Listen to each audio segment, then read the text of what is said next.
बिस्मिल्लाहिर्रहमानिर्रहीम, अस्सलाम वालेकुम। लाइव विद लुकमान शाह के साथ आपकी खिदमत में हाजिर हैं। नाजरीन, अपोजिशन की तरफ से तहरीक अदम एतमाद की तैयारियां अरूज पर हैं। दूसरी जानिब हुकूमत भी पुरअज़म दिखाई दे रही है। इस अज़म की वजह क्या है, उनके एतमाद की वजह क्या है, इस हवाले से हम बातचीत करेंगे। हमारे साथ सीनियर सहाफ़ी हाजी नवाज़ रज़ा साहब मौजूद है। अस्सलाम वालेकुम हाजी साहब। जी वालेकुम सलाम। नवाज़ रज़ा साहब, ये बताएं कि इमरान खान साहब की तकरीर आज सुनी, अपोजिशन को जिस तरह उन्होंने आड़े हाथों लिया, वो तो लग ही नहीं रहा कि वह तहरीक अदम एतमाद से कहीं परेशान है या खाइफ है। देखें जी, तहरीक अदम एतमाद तो पार्लियामेंट के अंदर पेश होनी है या सूबाई असम्बली में पेश होनी है। इमरान खान साहब को ज़्यादा तवज्जो तो इस बात पर देनी चाहिए कि उनकी अपने जो कहते हैं ना वो कि चूज़े जो हैं उनकी अपनी टोकरी के नीचे होने चाहिए। उनके अपने आदमी कोई ना बिखर जाए। उनको बजाय इस तरह तवज्जो देने के अपोजिशन को जलसों में धमकियाँ देने से तो कोई फ़र्क नहीं पड़ता। जब वो तो अपोजिशन भी धमकियाँ देती रहती है, इमरान खान भी दे रहे हैं, तो सीरियसली मैं नहीं समझता, सीरियसली ट्रीट नहीं कर रहे। लेकिन इमरान खान के अंदर घबराहट ज़रूर पाई जाती है और उनके तर्ज़ अमल से भी घबराहट नज़र आती है। ये मंडी बाउद्दीन में जलसा है, अब मेरा ख्याल है वो जलसे कर रहे हैं मई के महीने में, चूँकि बल्दियाती इंतख़ाबात होने हैं। इनका ख्याल ये है कि शायद प्राइम मिनिस्टर जो है वो जलसे पंजाब में करेगा तो उससे शायद कोई टेम्पो बन जाएगा, इससे उनका माहौल हो जाएगा। प्राइम मिनिस्टर परेशानी उनकी जो है वो यहाँ है कि जब देखेंगे कि जब आप चौधरी मुनव्वर सलाई ने कहा कि जी कि पैगाम है हमारा आपके लिए कि आप घबराएं ना। अच्छा।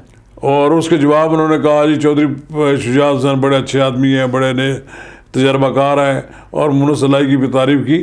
और फिर उन्होंने अपोजिशन की तरफ से नोटिस भी लिया कि जी वो 20-20 साल तो कभी उन्होंने किसी की इजाज़त नहीं की, अब उनकी इजाज़त भी चौधरी शुजात ही करने चले गए।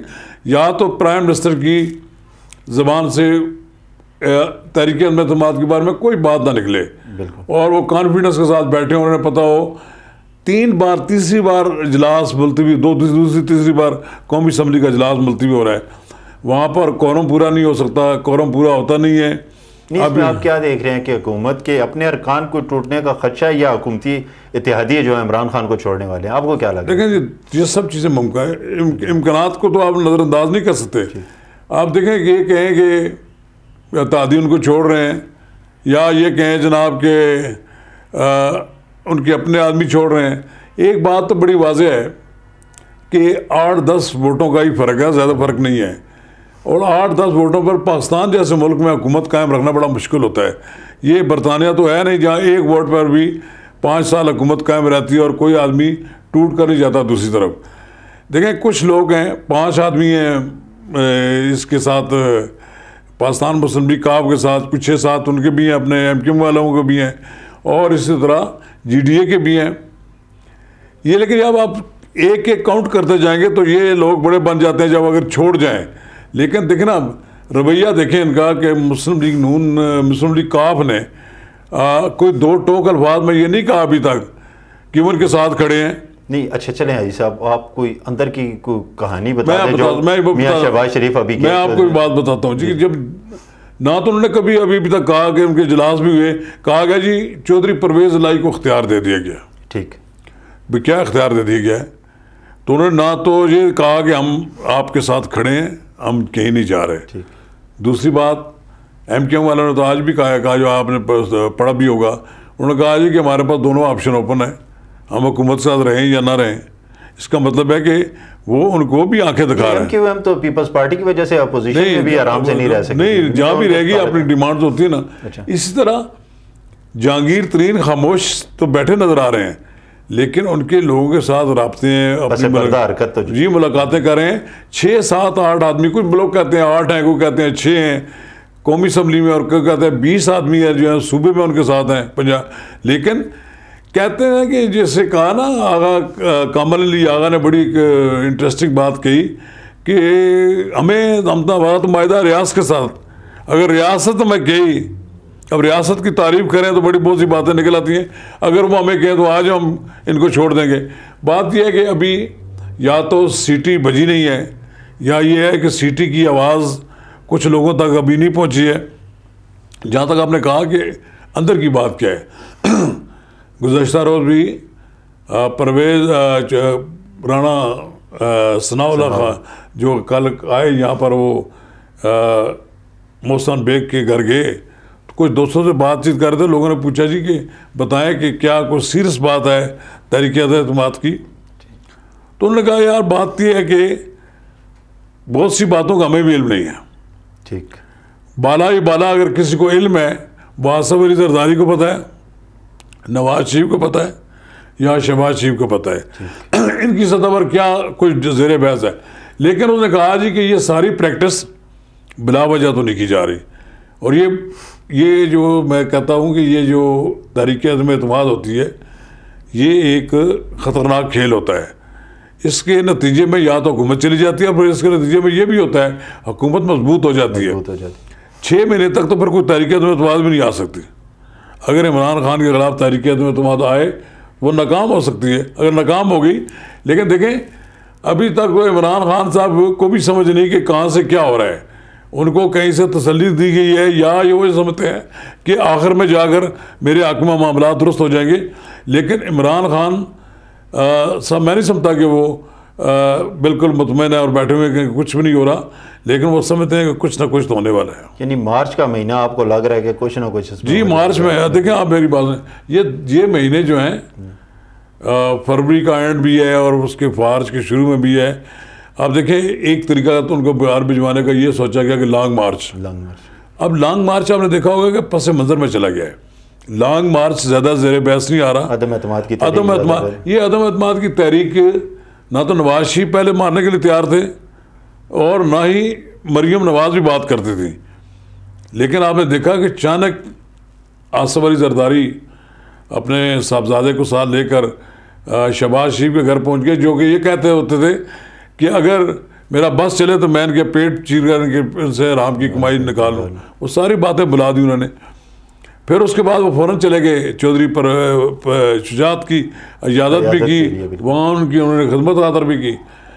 इसी तरह फिर और भी कई लोग मिलने आ गए। देखो ना एमके वालों को क्या काम है, वो कराची से आए, पहले इस्लामाबाद में मिले मौलाना फजल रहमान से, फिर जाके शहबाज साहब से मिले, फिर जाकर मिले उनसे चौधरी बरादरान से, तो वो भी अपना देख कर चले गए। एक बड़ी देखें ना, परवेज़ इलाही बड़े जहाँ दीदा सियासतदान है, उन्होंने कहा जी कि खिचड़ी तो पक रही है और सामान भी इकट्ठा हो गया है, लेकिन जब तक खिचड़ी पकती नहीं हम कुछ कह नहीं सकते। मतलब इस खिचड़ी पे आप देखें ना, अपोजिशन की पहले भी इस खिचड़ी पे आपस में लड़ाई हो चुकी है, अलग हो चुके हैं रास्ते सबके। क्या दोबारा ये खिचड़ी मिल के खा सकेंगे या नहीं? देखना पहले असेंबलियों से इस्तीफे देने पे झगड़ा था। ठीक, पीपल्स पार्टी नहीं चाहती थी कि वो असम्बलियों से इस्तीफे देकर सिंध की हुकूमत से महरूम हो जाए। उनका ये ख्याल शुरू दिन से रहा कि अपोजिशन की तरफ से तहरीक एतमाद आनी चाहिए। अब नवाज शरीफ भी राज़ी हो गए हैं, ठीक, और नवाज शरीफ इस बात पर भी राज़ी हो गए हैं कि पीपल्स पार्टी अपना उम्मीदवार लेकर आ जाए वज़ारत उज़्मा का। जी, वज़ारत उज़्मा के लिए। उसके लिए मेरा ख्याल है कि इस वक्त जो घोड़ा है सामने राजा परवेज़ अशरफ है, और अगर पीपल्स पार्टी का मामला मिच्योर हो जाता है कि पीपल्स पार्टी का प्राइम मिनिस्टर हो और बुरी मदद के लिए हो जो भी हो, तो फिर तो राजा परवेज़ अशरफ हो जाएंगे। अगर मुस्लिम लीग नून के लोगों ने, जिनकी अक्सरियत है, उन्होंने ज़ोर इस बात पर मारा कि हमें हमारा आदमी होना चाहिए, तो फिर सरदार अयाज सादिक जो है वो भी दौड़ में शामिल है। खाकान अब्बासी साहब को आप नहीं देख रहे? नहीं, अभी खाकान अब्बासी साहब सारे इस चक्कर के खिलाफ है। वो जो ये तहरीक एतमाद पेश हो रही है, मैं नहीं समझता कि वो पुरजोश हैं इसके तहरीक। मुखालफत की वजह क्या, आपको क्या देखा उनको? देखें मुखालफत की वजह नहीं, क्योंकि जब लाहौर में बैठे हुई तो उसी दिन उनके बयान भी आ गया। नहीं, वो देखिए उनका एक मसला ये है कि वो ये कहते हैं कि तहरीक एतमाद तो उसी वक्त कामयाब हो सकते जब लोग पूरे हों। या तो यह है कि अभी तक वो इनको इन पिक्चर सारा कुछ नहीं मालूम कि हमारे पास तादाद पूरी हो जाएगी। तादाद पूरी हो गई तो वो भी किसी सूरत में तो उनको भी नज़रअंदाज नहीं किया जाता। ये आप कहेंगे वो भी गुड बुक में लोगों में मौजूद हैं, वो भी एस्टेब्लिशमेंट उनको कबूल करने के लिए तैयार हो जाएगी, क्योंकि उनके बारे में तो बड़ी अच्छी राय भी पाई जाती है कि उनका जो 1 साल का जो टेन्योर था उन्होंने डिलीवर किया। अच्छा, पहले अदम एतमाद की तहरीक पंजाब में आप देख रहे हैं या मरकज़ में? अब तो मुझे लगता है पंजाब में जी, क्योंकि कल के दिन ही उन्होंने एक कमेटी बना दी और मतलब पहली बार बाज़ाब्ता तौर पर एक वो काम किया गया जिसके बारे में तवक्को रखी जा सकती थी कि कोई ये अब एक कमेटी बना दी, ये लोगों से बातचीत करेगी। अब ये भी हो सकता है, देखे ना, कोई माइनॉरिटी पार्टी का आदमी कहता है जी मुझे वज़ीर आला बनाएं, तो हम सारा गेम आपके हक में दे देते हैं। अगर मुस्लिम लीग काफ का आदमी वज़ीर आला बन जाए तो सारी गेम ही उलट जाएगी, क्योंकि सिर्फ मसला ये है कि 15-20 आदमी जो अगर वहाँ से टूट कर वो जो इन्होंने इकट्ठे किए थे इलेक्शन से पहले वो सारे टूट जाते हैं, तो यकीनन पंजाब में जब देखें आप, पंजाब में जब हुकूमत तब्दील हो जाएगी फिर वफाक में तहरीक अदम एतमाद लाना आसान हो जाएगा। लेकिन मुझे लगता नहीं है कि तहरीक एतमाद पेश करने की नौबत आएगी। शुक्रिया साहब। वो इसलिए मैं आपको ये बात बताना चाहता हूँ, इमरान खान उससे पहले असम्बलियाँ तोड़ देंगे, कभी वो इन अपोजिशन के लोगों से शिकस्त नहीं कबूल करेंगे। वो ये करेंगे कि जो ही उन्हें पता लगा कि मैच्योर होगी और वह हार जाएंगे, वो अपना ये आम इंतखाबात की तरफ आप जाते हैं कि कुछ लोग तो ये बात भी करते हैं कि उन्होंने अपने पास वो उस एडवाइस पर दस्तखत करवा के रखे हुए हैं कि जब जिस दिन और जिस वक्त भी हो तक आ जाएगी ये एडवाइस मंजूर होकर आ चुकी, सारे घर जाओ, सब कर जाएगा। चलिए, शुक्रिया आई साहब, आपने वक्त दिया। नाजरीन, हमारे आज के प्रोग्राम का वक्त ख़त्म हुआ, अगले प्रोग्राम में फिर आपसे मिलेंगे, तब तक के लिए इजाज़त दीजिए। अल्लाह।